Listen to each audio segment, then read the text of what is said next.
Magandang araw po sa ating lahat mga idol at mga kababayan. Patuloy po nating pag-uusapan ay ang patungkol po sa eleksyon or halalan.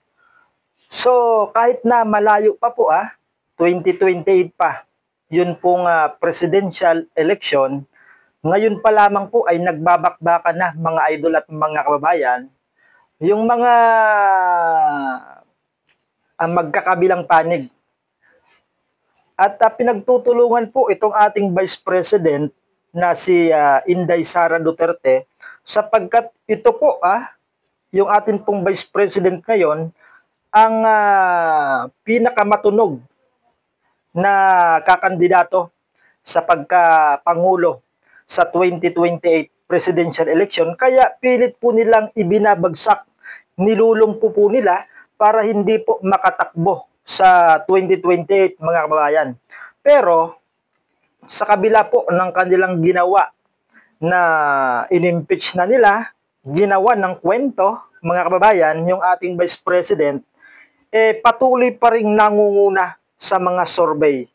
Ito po babasahin ko po sa inyo. Ito pong post ng 105.1 Brigada News FM Manila. Ipinost po nila ito noong August 13 pa po.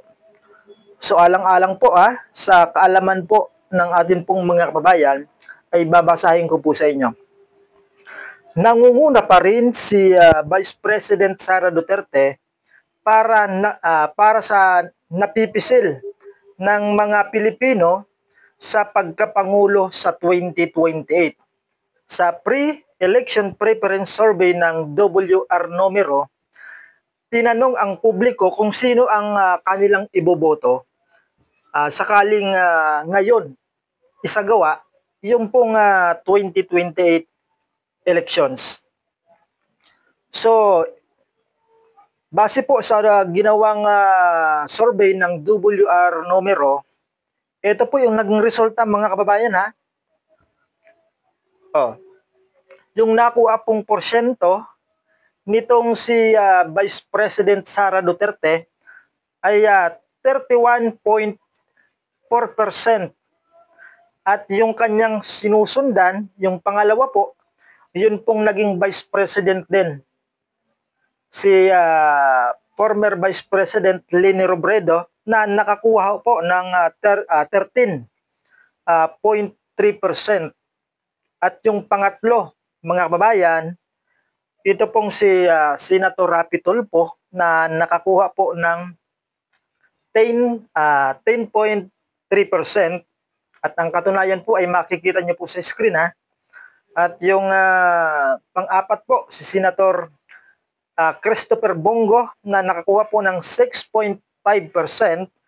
At yung pong panglima, ito pong si yung binabansagan po nilang mangga, si Manang Amy Marcos ay napipisil daw rin kuno ng atin pong ng iba nating mga kababayan. So yung nakuha po niyang porsyento ay 4.4% nung nakuha po ni Manang Amy Marcos. At yung pang-anim ay itong tinatawag nilang dilawan na ngayon ay pinklawan na, si Bam Aquino mga kababayan.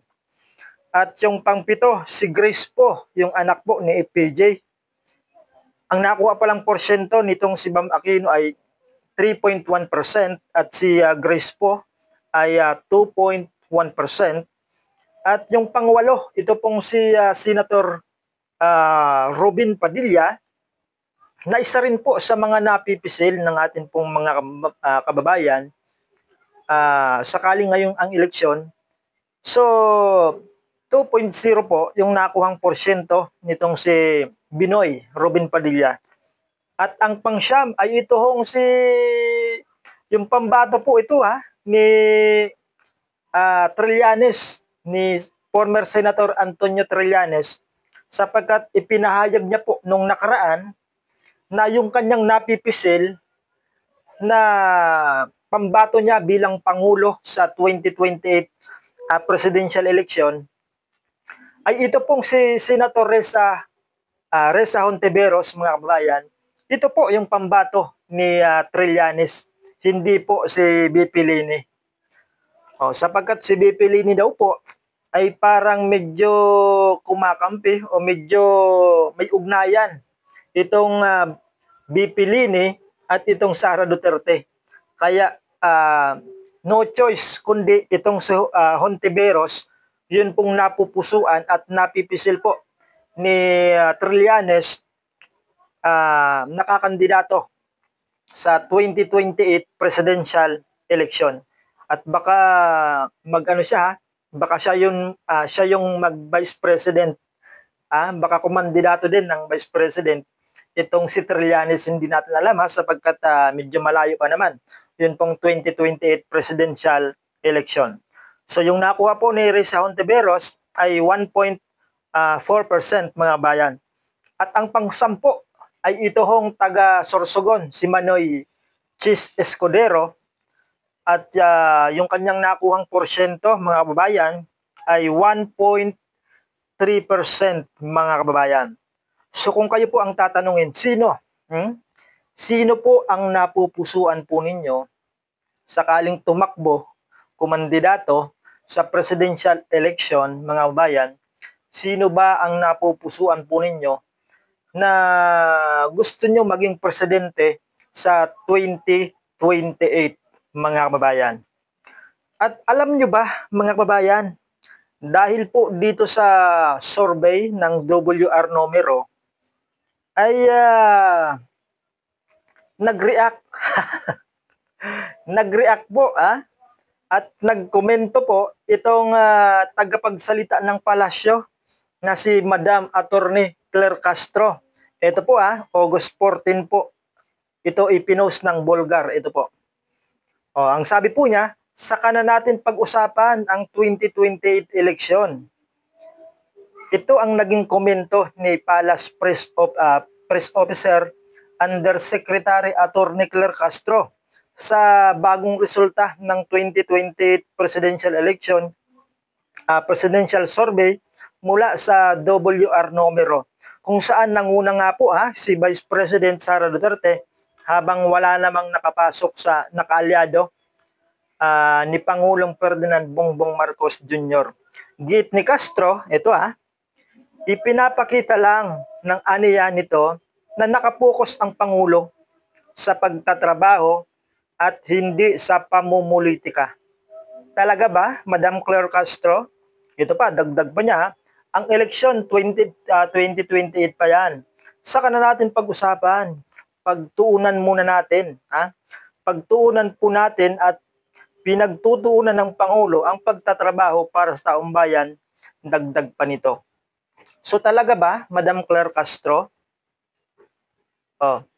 Pero kung mapapansin niyo po yung iniligay po na ombudsman ni Pangulong BBM ay ito pong dating Justice Secretary na si Boying Rimulya. At alam nyo ba pagkakaupo pa lang ni simula pa lang unang araw yata yun basta pagkakaupo pa lang ni Boying Rimulya as ombudsman ay talagang binakbakan agad inungkat agad itong patungkol po sa confidential fund ng atin pong Vice President. So ganun ba Ganun ba, Madam Claire Castro, na hindi po pinagtutuunan ng administrasyon yun pong pamumulitika?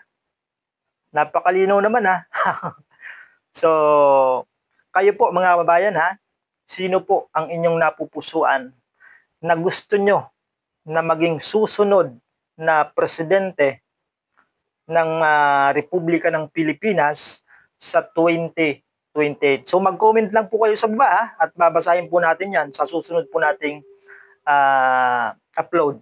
So maraming salamat po hanggang dito muna yung ating update at sa mga susunod ay patuloy ko pong ihahatid sa inyo yun pong mga ginagawang survey patungkol po sa presidential survey mga babayan.